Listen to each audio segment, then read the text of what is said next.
Elijah Vue was born on August 20th, 2020, in Two Rivers, Wisconsin, to parents Katrina Bauer and Jimmy Vue. Elijah was an adorable little boy with sandy brown hair, big brown eyes, and a bright smile. He had an older sister, although not much is known about her.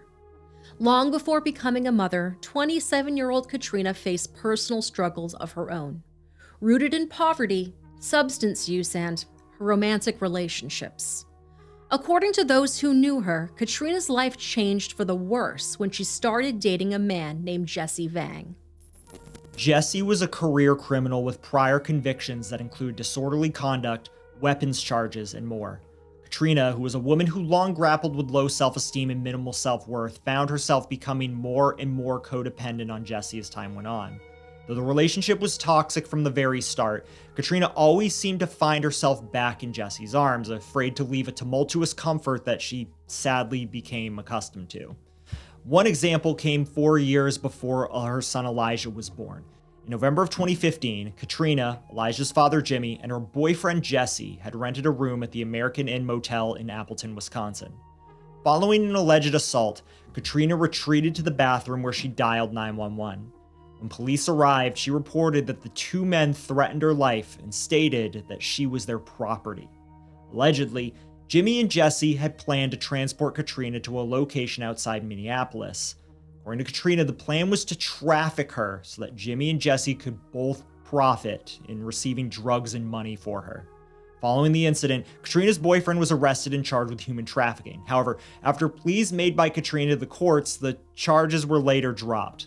Jesse did see jail time for unrelated drug charges around the same time, but he was released in 2022. As for Jimmy Vue, no public record indicates that he was ever charged following the hotel incident. However, also in 2022, Katrina pressed charges against him when he failed to pay child support. Like Jesse, Jimmy also had a well-documented criminal history, including CA charges. Following the child support charges, Elijah's father was arrested in 2023 and ordered to serve prison time. Now, leading up to this point, Katrina had been romantically involved with both men. And while there were disputes over who Elijah's biological father was after he was born, a paternity test ultimately confirmed that Jimmy, not Jesse, was Elijah's father. Needless to say, Elijah was placed in a volatile environment from the very beginning. While Katrina struggled to provide for the boy while dating Jesse, Elijah was described as a happy and curious child who brought joy to those who knew him. Family members recall his playful spirit, his love for toy cars, and his fondness for bedtime lullabies. But beneath the surface of what could have been confused for an ordinary upbringing, the looming instability within the home life only set the stage for what would eventually become a heartbreaking end. While Elijah's father was behind bars, Katrina and Jesse continued dating, traveling back and forth from Wisconsin Dells, where Katrina lived, to Two Rivers, where Jesse resided. The drive is over 2.5 hours long. Before long, Katrina began taking the long trek north with Elijah, leaving her now 3-year-old boy in Jesse's care for extended periods. Katrina's struggles with addiction seemed to complicate her life even further, not to mention her ability to care for Elijah. The warning signs were clear and numerous. A short time later, neighbors reported seeing baby Elijah standing in corners for long periods of time and crying. The windows of Katrina's Wisconsin Dells apartment often had the shades drawn up, where onlookers could easily see inside what was going on. On one occasion, a neighbor described hearing yelling coming from inside the home, which they believed were obvious punishments being doled out to baby Elijah. By all accounts, similar forms of reprimand demonstrated by Jesse continued until one day, 3-year-old Elijah mysteriously vanished. At 10:59 a.m. on February 20th, 2024, then 39-year-old Jesse called 911 to report Elijah missing. When police responded to the call, Jesse told them he had fallen asleep while babysitting the child and woke up to find him gone. When officers further examined the apartment located on Mishicot Road in Two Rivers, they immediately noticed there were no signs of forced entry. Already suspicious of the child's caretaker, Jesse's statements to police would eventually unravel, as they were a gross mischaracterization of what truly went on leading up to the boy's disappearance. Upon meeting with Jesse, an Amber Alert was immediately issued. After recovering surveillance footage, investigators confirmed that Elijah was never seen leaving the apartment on the day in question.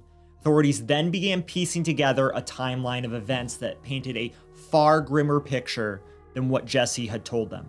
Along with Jesse, Katrina came under immediate scrutiny. According to Katrina's statements to police, she had dropped Elijah off with Jesse in Fond du Lac, Wisconsin on February 12, 2024. This instantly set off alarm bells to investigators, as they already knew Jesse lived in Two Rivers, which is an hour north of Fond du Lac. Regardless, Katrina went on to say that she thought everything was fine and that Elijah was in good hands, and had no knowledge whatsoever that her son was even missing. Meanwhile, investigators worked to obtain warrants to examine the cell phone records of both Jesse and Katrina. Location data from their devices ultimately contradicted both of their claims.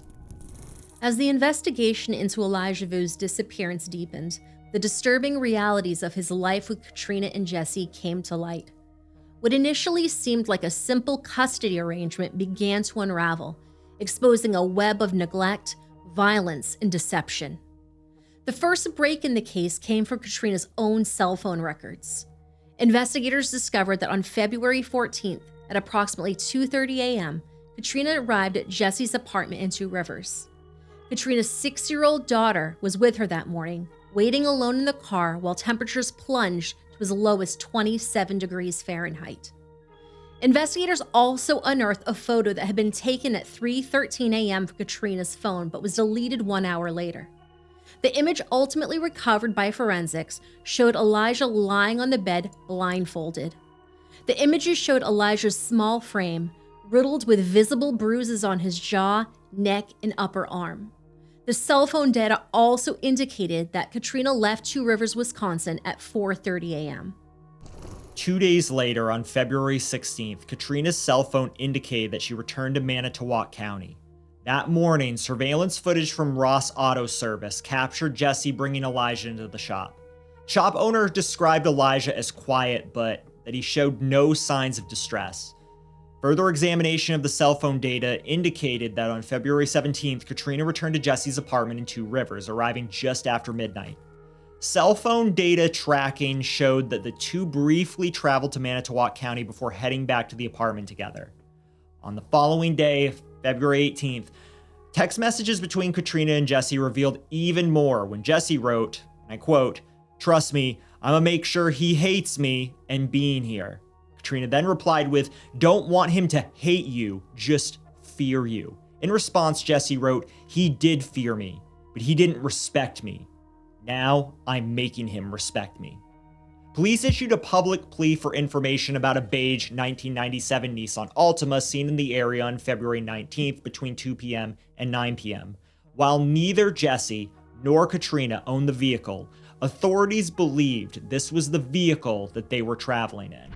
As the case gained national attention, the FBI offered a $15,000 reward for information leading to Elijah or those responsible for his disappearance.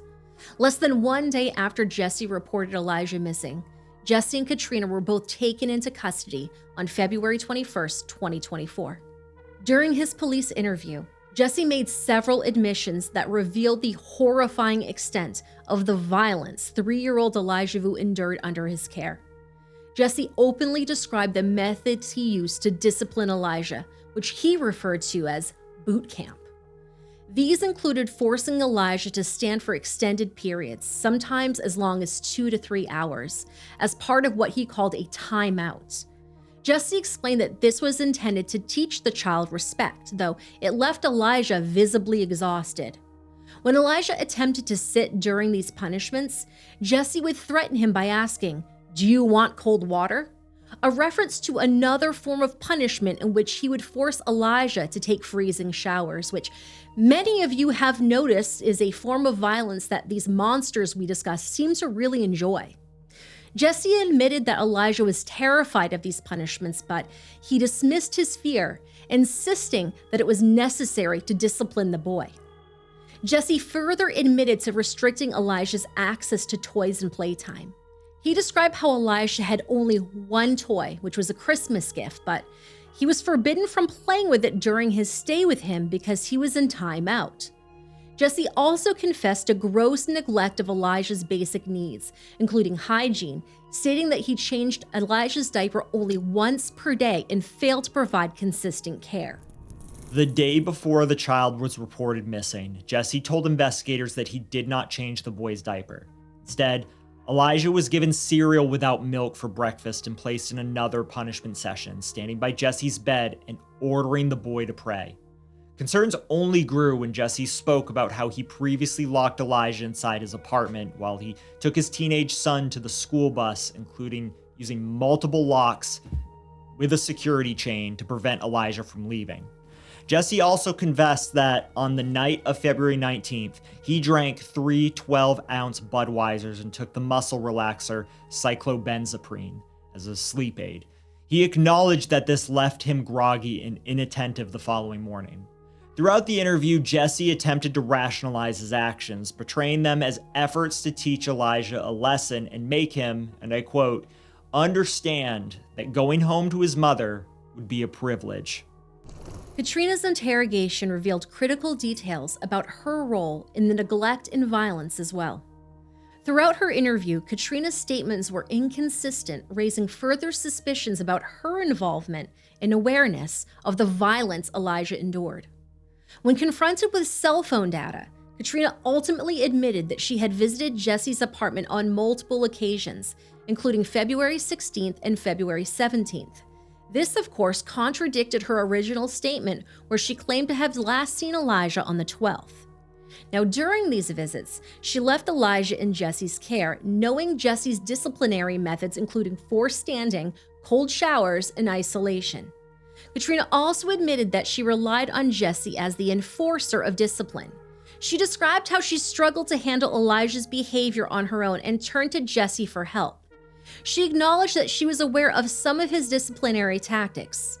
While she claimed to have set boundaries on what forms of discipline were acceptable, she also admitted she was fine with whatever methods Jesse used, as long as they improved Elijah's behavior. Investigators then pressed Katrina on the text messages exchanged between her and Jesse, which detailed instances of violence. In one exchange on February 17, 2024, Jesse expressed frustration over Elijah soiling his diaper and described giving him a cold shower as a punishment. He acknowledged in text messages to Katrina that Elijah was scared after the punishment, but justified it by saying the child was clean now. Also in messages, Jesse referred to Elijah as a project, reportedly using phrases like, "Do you want cold water?" as threats to coerce obedience. It's important to note that Katrina did not express alarm or show signs of intervention during any of these messages. Instead, she appeared to condone the punishment. When asked about her reaction to Jesse's messages, Katrina claimed that she was trying to trust Jesse's judgment, though she admitted to feeling uncomfortable with some of his actions. Her failure to protect Elijah, despite knowing the extent of Jesse's violent methods, ultimately demonstrated her culpability in the crime. Following their respective interviews, Jesse and Katrina were formally arrested. Jesse was charged with child neglect and his bond was set to $500,000. Katrina was charged with felony chronic neglect of a child as a party to a crime, 2 counts of resisting or obstructing an officer, and 1 count of child neglect. Her bond was later set at $250,000 cash. As the hours turned into days, the search for the missing boy expanded beyond the apartment and into the surrounding community. Despite all of this newfound evidence, Elijah was still missing, and both his mother and the man who last saw the boy continued to claim they had no idea where he was. Then on March 18th, authorities discovered Elijah's red and white plaid blanket approximately 3.7 miles away from the apartment building where he was last reported seen. Shortly after, the award money offered by police was officially raised to $40,000. As the search efforts persisted, Elijah's 4th birthday was honored with a community event in Appleton, Wisconsin on August 24, 2024. Meanwhile, Captain Andrew Ratz took to Facebook to address circulating rumors suggesting that Elijah Vue had been found. He firmly dismissed the claims as false, emphasizing the importance of relying on official updates and accurate and verified information. Despite the suspect's version of events, cell phone data doesn't lie, which led investigators to reevaluate their search, focusing on Two Rivers, Wisconsin. Law enforcement officers, aided by community volunteers, scoured local parks, wooded areas, and waterways. The dense forest and the winding paths of the West Two Rivers region were thoroughly examined, with searchers utilizing drones, canine units, and divers to cover every possible area where Elijah might be found. But despite their efforts, there was no sign of him. Meanwhile, Jesse and Katrina remained in custody at the Manitowoc County Jail. Nearly 8 months after Elijah was reported missing, a deer hunter in a secluded wooded area near Two Rivers made a grim discovery. On September 7, 2024, around 8 a.m., skeletal remains were found in thick vegetation in West Two Rivers, just north of the Manitou Girl Scout camp. The remains included a small human skull and bones. Most notably, the location where the victim was found was approximately 3 miles from Jesse's apartment. Authorities confirmed on September 13, 2024, that the remains belonged to a 3-year-old. It was Elijah. Following the discovery, Jesse was charged with first-degree intentional homicide, CA resulting in death, and hiding a corpse, prompting an upgrade to his bond, now set at $1 million. While Katrina's charges and bond remain the same, the autopsy of 3-year-old Elijah Vue provided critical insights into the violence he suffered leading up to his tragic death. Forensic experts ultimately revealed the multiple healed fractures found both on Elijah's face and his skull. Additionally, the medical examiner noted signs of malnutrition consistent with prolonged neglect. At a preliminary hearing, Katrina's mother expressed deep concerns about her daughter's behavior and stability. She described her as a flight risk with a history of erratic behavior. She urged the court not to release Katrina from custody, emphasizing the need for her to be held accountable. On the record, Katrina's mother also told the court that she herself had been the victim of her daughter's verbal and emotional mistreatment long before Elijah was killed. During the hearing, it was also revealed that Jesse's teenage son, who was autistic, was present in the household. Jesse mentioned taking his son to the bus stop on the morning of Elijah's disappearance, highlighting the complex family dynamics at play. While both the state and the defense worked to build their case, both Jesse and Katrina entered pleas of not guilty in November of 2024. At the time of releasing this episode, both defendants are awaiting trial, with no specific date currently set. As always, Jesse and Katrina are considered innocent until proven guilty in a court of law. Elijah's death has left an incredible mark on his family and the Two Rivers community.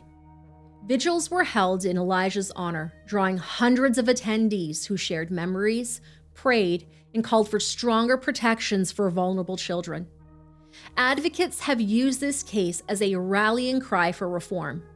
They emphasize the need for mandatory reporting, faster intervention in suspected CA cases, and better resources for at-risk families. At this time, no official announcement regarding Elijah's funeral's date, time, or location have been released. In a statement, Elijah's aunt, Linda Vue, expressed gratitude for the community's support. She said, "We understand that many of you want to honor Elijah in your own special ways, such as through memorial services or virtual vigils. Although our family has not been directly involved in the planning of these events, we want you to know how much we appreciate the genuine love and thoughtfulness behind them. Elijah means so much to us, and seeing the impact he's had on others is both moving and comforting."